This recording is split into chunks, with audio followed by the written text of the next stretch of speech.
자, 내분점 하겠습니다. 원래는 내분점, 외분점이 세트였는데 외분점이 빠졌어요.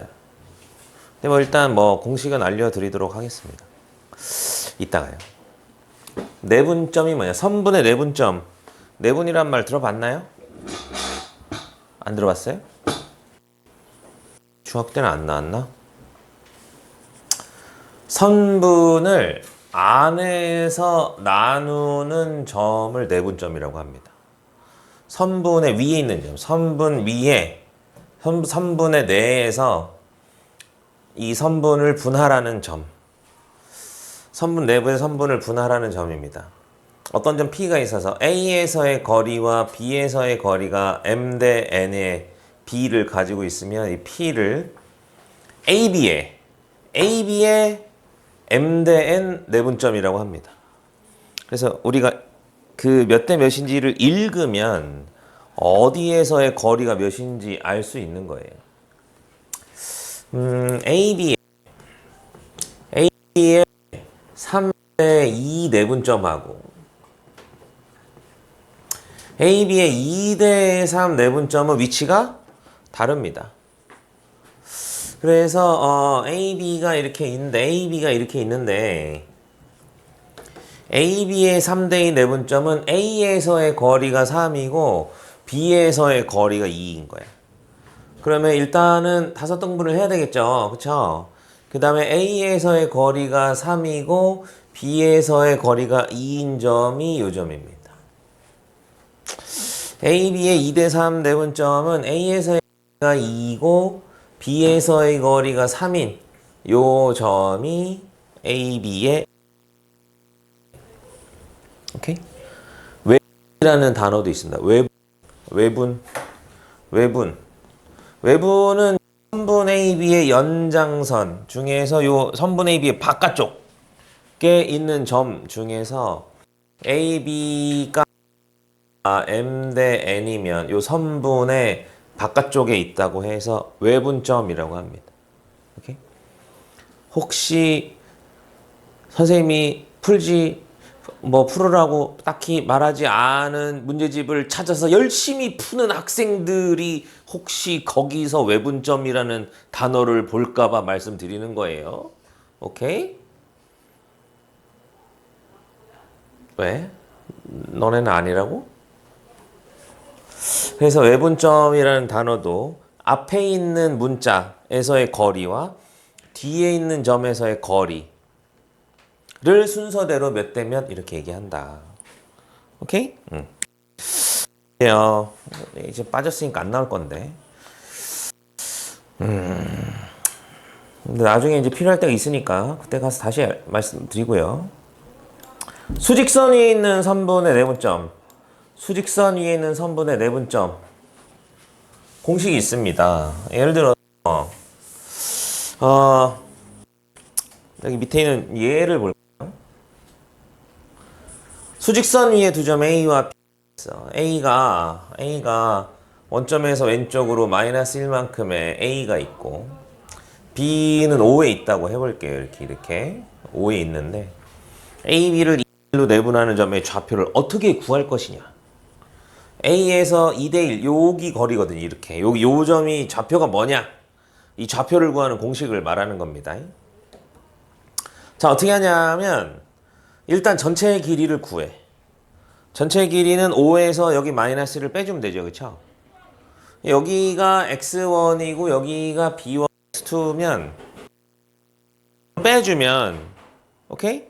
전체 뭐야? 전체 거리를 2대 1로 내분해야 되잖아요. 그러면 전체를 몇 등분하는 거야? 3등분 하면 되죠. 그렇죠? 얘를 m 대 n으로 내분하면 m 더하기 n 등분을 합니다. m 더하기 n 등분을 한 다음에 여기에다가 그만큼을 더해주면 되는 거야. 오케이? 그래서 여기 x1에 여기 마이너스 1에다가 이 전체를 2대 1로 내분하면 3분의 그 다음에 5 빼기 1을 5 빼기 마이너스 1을 3분의 2만큼을 곱해서 더해주면 요점이 나올 거 아니니? 그치? 우리 초등학교 6학년 때 했던 비례배분에서 하던 오케이? 뭐 기억이 안 난다고. 그거를 공식으로 만들면 이겁니다. 오케이? 공식 쓰는 법을 알려드릴게요. 자, 좌표를 표시합니다. A는 마이너스 1이고 B는 5고요. 몇 대 몇? 2대 1로 내분하면 순서대로 요 아래에다가 2대 1이라고 씁니다. 오케이? 아래쪽에다 쓰는 거예요. 오른쪽에 쓰지 마세요. 오케이? 그럼 내분점의 좌표는 어떻게 되냐면 2 더하기 1분의 그 다음에 오른쪽 위로 가는 거 먼저 합니다. 2 곱하기 5 더하기 1 곱하기 마이너스 1 이렇게 해줍니다. 무슨 말인지 알겠니? 이게 이 공식이에요. x1, x2를 m 대 n으로 내분하는 점의 좌표는 m 더하기 n분의 mx2 더하기 nx1이야. 순서를 뭐냐면 혹시나 선생님이 굳이 풀으라고 하지 않은 문제집을 찾아서 푸는 친구들이 혹시나 외분점이라는 단어를 보게 될까 봐 공식을 미리 알려드리는 겁니다. 외분점 공식은 여기만 부호가 마이너스로 바뀌면 되거든요. 오케이? 내분점 공식을 외우고 있으면 외분점 공식을 모를 수가 없어요. 가운데 부호이기 때문에. 무슨 말인지 알겠니? 그래서 책에 없다고 해서 모를 수밖에 없다라고 할 수는 좀 없거든요. 가운데 부호만 바꿔주면 되는 거라서. 그래서 혹시나 아까 같은 일이 일어날 경우를 대비해서 말씀드리는 겁니다. 아시겠죠? 중점은 몇 대 몇입니다. 중점은 1대 1 내분점입니다. 그래서 1 더하기 1분의 1 곱하기 이거, 1 곱하기 이거 이렇게 해주시면 2분의 x1 더하기 x2 돼 있어요. 이 중점 구하는 공식입니다. 요거를 그대로 2차원으로 확장을 하면 좌표 평면에서의 내분점 그리고 중점 구하는 공식이 나옵니다.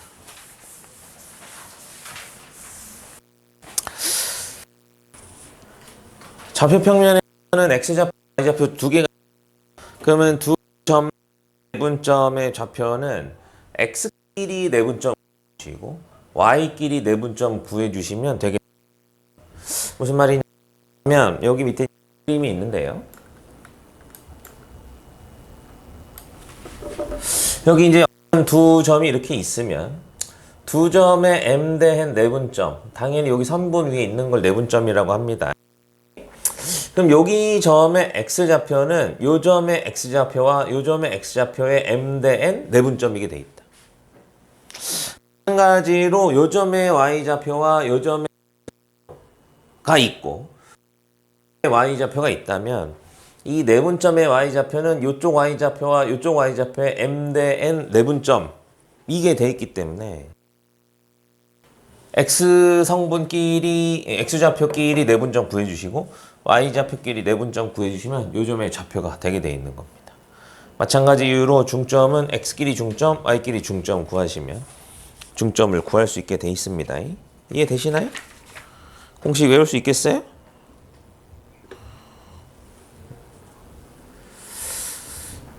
두 점을 두 점 AB에 대해서 AB를 1대 3으로 내분하는 점과 3대 1로 내분하는 점을 각각 PQ라고 할 때 PQ의 중점 M의 좌표를 구하시오. 공식 연습하는 거니까 해볼게요. 사실은 여기가 지금 B가 거꾸로 돼 있잖아요. 그쵸? 1대 3, 3대 1. 그럼 걔네들 중점이면 AB의 중점 아니겠어? 무슨 말인지 모르겠다고? 아니 AB가 이렇게 있는데 3대 1하고 3대 1이 있는데 요 점의 중점이면 전체의 중점 아니겠냐 이거지.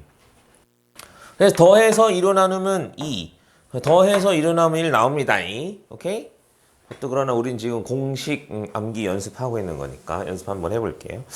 자, 방법은 이렇게 됩니다. A 쓰시고요. 10, 마이너스 3 쓰시고요. B 마이너스 6, 5 쓰시고요. 오케이? A, B를 1대 3으로 내분하는 점 P를 먼저 구해주겠습니다. 1대 3이니까 1대 3 이렇게 쓰시는 거예요. 오케이? 그 다음 P가 이제 1대 3 내분점이니까 P는 이렇게 쓸게요. 우리가 좌표 쓸 때 이퀄 써도 전혀 상관없습니다. 1 더하기 3분의 1 더하기 3분의 그 다음에 1 곱하기 먼저 가는 거야. 1 곱하기 마이너스 6이니까 마이너스 6 더하기 3 곱하기 10 이렇게 합니다. 무슨 말인지 알겠니? 그 다음 1 더하기 3분의 이제 Y좌표 차례죠. 1 곱하기 5 더하기 3 곱하기 이렇게 해줍니다. 자, 이렇게 이퀄 쓰셔도 상관없어요. 무슨 말인지 알겠니? 계산하면 여기 4고 여기 몇이야? 24인가? 그럼 6인가요? 그렇죠? 그럼 여기는 마이너스 4인가? 4분의 4 마이너스 4니까 마이너스 1 이렇게 되겠네. 그렇지? 요렇게 해서 씁니다. 오케이? 이게 무슨 뜻이냐 하면 그러므로 P의 좌표는 6, 마이너스 1 뜻이에요. 오케이? 우리가 막 풀다 보면 막 이 코를 막 습관적으로 쓸 때가 있단 말이야. 써도 상관없습니다. 오케이? 틀리지 않아요. 마찬가지로 3대 1 내분점 구해주면 이렇게 내시고요. 중점 구하면 더해서 2로 나누고 더해서 2로 나누면 된다. 습니다. 21번. 두 점에 A, B를 3대 2로 내분하는 점 P가 X축 위에 있다. X축 위에 있다는 게 X축에 있는 점들은 어떤 성질이 있어? Y좌표가 0이죠. 그쵸? 그래서 얘네 둘의 내분점을 구해준 다음에 그 내분점의 Y좌표가 0이다 해주시면 A 값이 나오겠습니다. 아시겠니?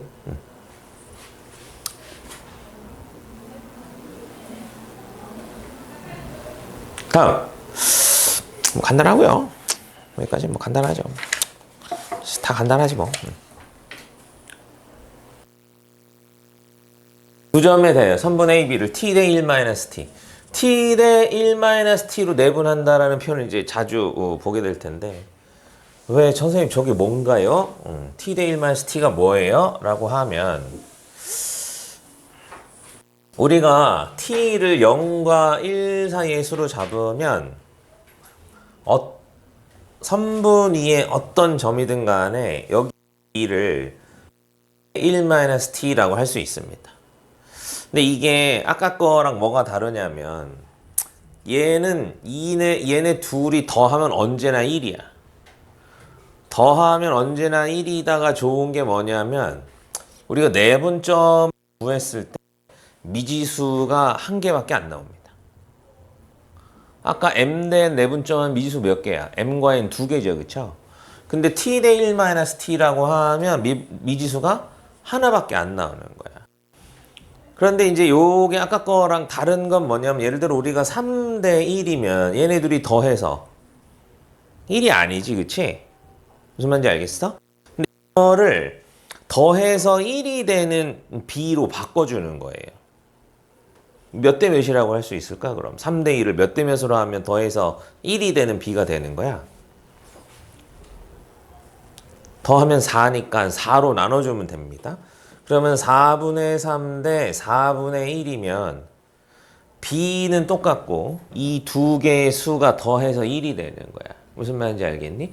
그래서 1-T라고 놓는 게 이런 장점이 있어요. B는 말할 수 있으면서 그 다음에 미지수가 하나뿐이고 내분점 공식을 구했을 때 분모가 1이 돼서 없어진다는 장점이 있습니다. 그러니까 이제 우리가 이제 문제를 풀기 위해서 식을 세팅을 할 때 좀 더 계산이 편하게끔 하려는 기술인데 더 어려워 보이죠? 그렇죠? 이런 거 본 적이 없으니까요. 어찌됐건 내분점 공식을 요거대로 그냥 써주면 됩니다. 막 신나게 막 하면은 이렇게 나오는 거야. 이렇게 미지수 하나밖에 없죠. 그쵸? 자, 얘가 3, 4분면이라 그랬어. 3, 4분면의 점의 특징이 뭐야? X좌표는 마이너스고 Y좌표는 마이너스죠. 그쵸? 그래서 얘는 둘 다 마이너스다 라고 하면은 T의 범위가 나오게 되어 있습니다. 아시겠니? 다음 두 점에 대하여 선분의 AB를 K대 1로 내분하는 점이 Y는 2X 빼기 1 위에 있을 때 내분점 구해. 여기다 대입해. 오케이? 요거 위에 있으니까 대입하면 되죠, 그쵸? 그럼 미지수 나오게, 그 K 값 나오겠죠. 33번. 두 점을 이은 선분의 AB 연장선 위에 3A는 BC를 만족시키는 C가 있다. 점 C의 좌표를 구하죠. 요거 학생들이 잘 실수해요. B가 어디 있는지를 알아내야 되거든요. 지금 AB의 연장선이 있어. AB 위에 AB의 연장선이면 이쪽도 가능하고 이쪽도 가능하거든요. 근데 AB의 길이랑 BC의 길이가 몇 대 몇이야 지금? 이거 맨날 학생들이 틀리죠. AB 대 BC가 몇 대 몇이야? 3대 1이야? 1대 3이죠, 그쵸? AB 대 BC는 1대 4. 그러면 C가 A에서 더 멀리 있는 거야? B에서 더 멀리 있는 거야? B에서 더 멀리 있죠, 그쵸? 그럼 B에서 더 멀리 있으면 이게 이쪽에 있을까? 이쪽에 있을까? 이거 맨날 틀린다고. 학생들이 이거 위치 관계를 파악을 못해서 틀린다고. 다시 한번. AB 대 BC의 B는 1대 3이에요. 그럼 이때 B라고 하는, C라고 하는 B라고 하는 점의 위치를 파악해야 되겠네. 그쵸? B라고 하는 점은 A에서 더 멀리 있어? C에서 더 멀리 있어? AB가 1이고 BC가 3이니까 B라는 점은 C에서 멀리 있는 거야. B라는 점이 A보다 C에서 더 멀리 있으면 C가 어디 있냐고. C가 이쪽에 있어야 되지 않겠어? 그래야지 AB의 길이가 1일 때 BC의 길이는 3이 될 수 있는 겁니다. 그럼 여기 길이는 몇에 해당하겠어요? 2에 해당하겠죠? 그러면 C와 B의 2대 1 내분점이 A이다. 이렇게 식을 세워줘야 되는 거예요. 그래서 C의 좌표를 X, Y, 뭐 A, B, 뭐 M, N 이렇게 놓고 얘와 얘의 내분점, 2대 1 내분점이 A이다. 라고 해서 X, Y를 구해주는 문제입니다. 무슨 말인지 알겠니? 이렇게 그림을 반드시 그려야 된다. 오케이? 그림 써놓을까요? 그림 이렇게 적어!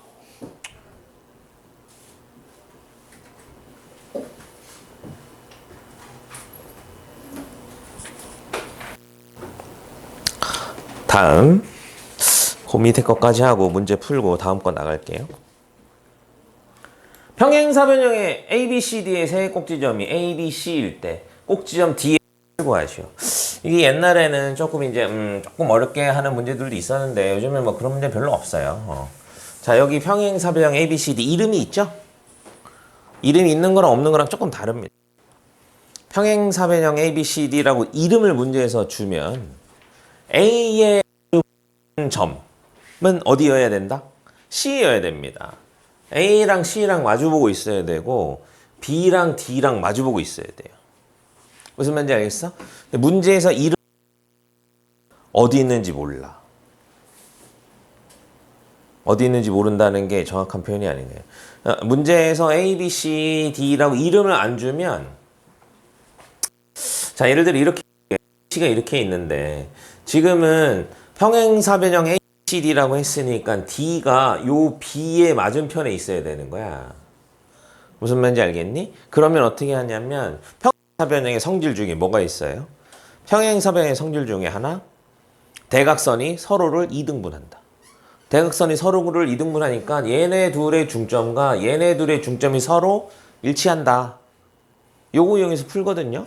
그러니까 B와 D, D의 꼭지점 X, Y라고 하고 B와 D의 중점하고 A와 C의 중점이 같다라고 해서 푸는 게 이 문제인데 만약에 문제에서 A, B, C, D라는 이름을 안 주면 D가 어디에 있을 수도 있냐면 여기 있을 수도 있어. 사각형의 이름이 A, B, D, C일 수도 있는 거야. 무슨 말인지 알겠니? 그러면 A와 D의 중점하고 B와 C의 중점이 같아지는 그런 평행사변형일 수도 있다는 거지. 무슨 말인지 알겠니? 또 있어. D가 여기 있을 수도 있어요. 그래서 평행사변형 이름이 A, D, B, C일 수도 있는 거야. 그래서 D와 C의 중점이 A와 B의 중점과 같다라고 할 수도 있단 말이지. 무슨 말인지 알겠니? 오케이? 그래서 사각형 이름이 주어져 있느냐 안 주어져 있느냐가 되게 중요하다. 근데 사각형의 이름이 주어져 있는 경우가 훨씬 많으니까 나중에 없으면 그때 가서 또 다시 한번 선생님한테 질문해서 풀어보도록 할게요. 아시겠니? 자, 거기 밑에 유제들 지금 한 거 싹 다 풀어보도록 하겠습니다. 시작.